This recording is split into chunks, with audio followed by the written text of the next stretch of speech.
She humiliated me in front of the entire family, and I still remember the exact silence that followed, the kind that rings in your ears louder than the insult itself. It was my cousin's wedding. Champagne glasses caught the chandelier light. My Aunt Rosalind stood, tapped her glass, and smiled at me like she was doing me a favor. "To think," she said, loud enough for the back tables to hear, "our little failure finally learned to dress herself for a nice event." Laughter. Not everyone's, but enough. Enough that I felt it in my chest like a dropped plate. I didn't cry. I didn't argue. I picked up my fork, cut into the cake on my plate, and said nothing. But I remember thinking, watching her bask in the laughter, "Keep laughing. You won't recognize me the next time we're in the same room." My name is Elena, and for most of my life, I was the family's quiet disappointment. Not because I'd done anything wrong, but because I didn't fit the shape they wanted. My older sister Marisol had the law degree, the husband with the good job, the house with the circular driveway. I had a community college transcript, a string of unfinished plans, and a habit of disappearing into the kitchen at family gatherings. So no one would ask me what I was doing with my life. Aunt Rosalind had appointed herself the family's judge decades ago, and I was her favorite verdict. Every holiday she found a new way to remind me I was behind. Behind in marriage, behind in career, behind in becoming someone worth mentioning. My mother would laugh along, not out of cruelty, just out of habit. Nobody corrects a current that's been flowing the same direction for 20 years. So I learned to make myself small. I answered questions in half sentences. I let people finish my thoughts for me, wrong ones, because agreeing was easier than explaining. But underestimating someone is a peculiar gift. It means no one's watching closely enough to see you building something in the dark. The insults never stopped after the wedding. They just got smaller, sharper, easier to deny. At Thanksgiving, Rosalind asked me to just help in the kitchen, while my cousins discussed their promotions in the living room, as if my hands were only good for peeling potatoes. When I mentioned I was taking an online course in financial analysis, she didn't even look up from her wine glass. "That's nice, sweetheart," she said, in the tone people use for children showing them a crayon drawing. My mother had a gesture, a small tilt of her head, a soft laugh, that she used whenever I spoke in front of company. It wasn't cruel on its own. It was the accumulation that hollowed me out. A pause before anyone responded to what I said, eyes that drifted to their phones. My sister once introduced me to her colleagues as the artistic one, which was her polite way of saying the one who didn't make it. I stopped correcting them. I stopped explaining the late nights, the certifications, the numbers climbing quietly in an account no one asked about. Every dismissal was a brick. I wasn't building resentment. I was building proof. The turning point came on an ordinary Tuesday, not a dramatic one. I was sitting in a glass-walled office, my office, reviewing an acquisition, deal my small analytics firm had. Spent 8 months closing. My phone buzzed. A text from my mother. "Rosalind's asking if you're coming to her retirement party. She says bring a real date this time, LL." I stared at that message for a long time, not with anger, with clarity. 3 years earlier, I'd quietly left the family's orbit, stopped attending every gathering, stopped narrating my life for people who'd already decided who I was. I'd used the silence not to disappear, but to work. I built a data consulting company from a laptop in my apartment. No announcements, no posts, just late nights and small, compounding wins that nobody was watching. The firm had just been named in a regional business journal as one of the fastest growing consultancies in the state. My mother didn't know. Rosalind didn't know. They still pictured me hovering near the appetizer table, waiting to be told I mattered. I typed back 4 words, "I'll be there," alone. Something in me had already decided the silence was over. Not with an outburst, but with an entrance.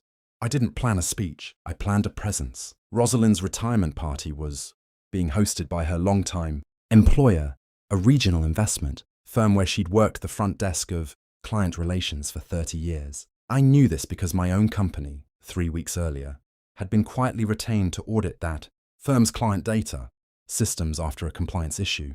I hadn't connected the dots until my lead analyst, Priya, mentioned the client's name in a meeting. I asked her to keep my involvement low profile. Some things are better delivered in person.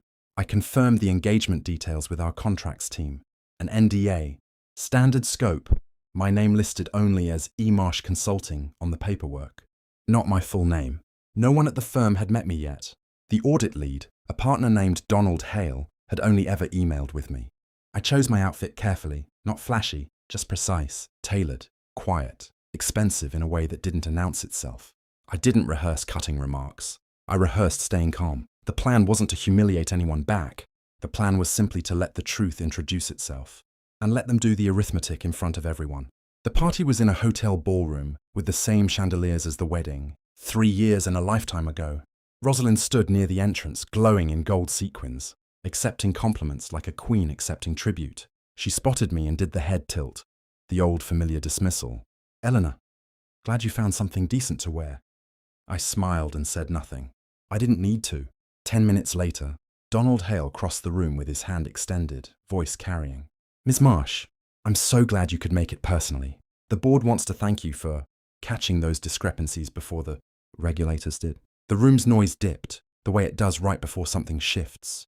Rosalind blinked. "Ms. Marsh, Eleanor Marsh," Donald said, oblivious, "runs the consulting firm that just saved this company from a very expensive lawsuit." I watched my mother's wine glass pause halfway to her lips. I watched my sister's mouth open, then close. I watched Rosalind's face do the arithmetic Donald had just handed her for free. I didn't gloat. I simply turned to Donald and said, "Thank you. It was a pleasure working with your team." Then I asked where the coffee was. The silence behind me was the loudest sound I'd ever heard. The fallout didn't arrive as an argument. It arrived as a slow unraveling of the story they'd told about me for years. By the time I reached the coffee station, my phone had 3 missed calls from my mother. Rosalind found me 20 minutes later, sequins dimmed somehow, and tried the old tone. Light, teasing, but it cracked halfway through. "You could have told us," she said like I owed her an announcement. "You never asked what I was building," I said. "You only asked why I hadn't built anything yet." She didn't have an answer for that. In the weeks after, the text changed shape. My sister asked carefully if I'd consider consulting for her firm. My mother started introducing me at gatherings as my daughter, the businesswoman, a phrase she'd never once used before. Rosalind sent a long message about how she'd always believed in me, which we both knew wasn't true, but I let her have it. Grace cost me nothing now. I didn't need apologies to feel whole. I'd already built that on my own, in the years no one was watching. But watching people scramble to rewrite history in real time, I won't pretend that didn't feel like justice, quiet and complete. I think about that wedding often. The laughter, the silence I chose instead of a response. At the time, it felt like defeat. Now I understand it was the first brick in something much larger than a comeback. I didn't become successful to prove Rosalind wrong. I became successful because I finally stopped asking for permission to matter. The revenge, if that's even the right word, was never really about her face going pale in that ballroom. It was about the version of me who used to shrink in kitchens, finally taking up the space she'd earned. These days, my company has grown past anything. I imagined on that first sleepless night with my laptop. I still go to family gatherings, but I go because I want to, not because I need their approval to exist. Rosalind is polite now, careful.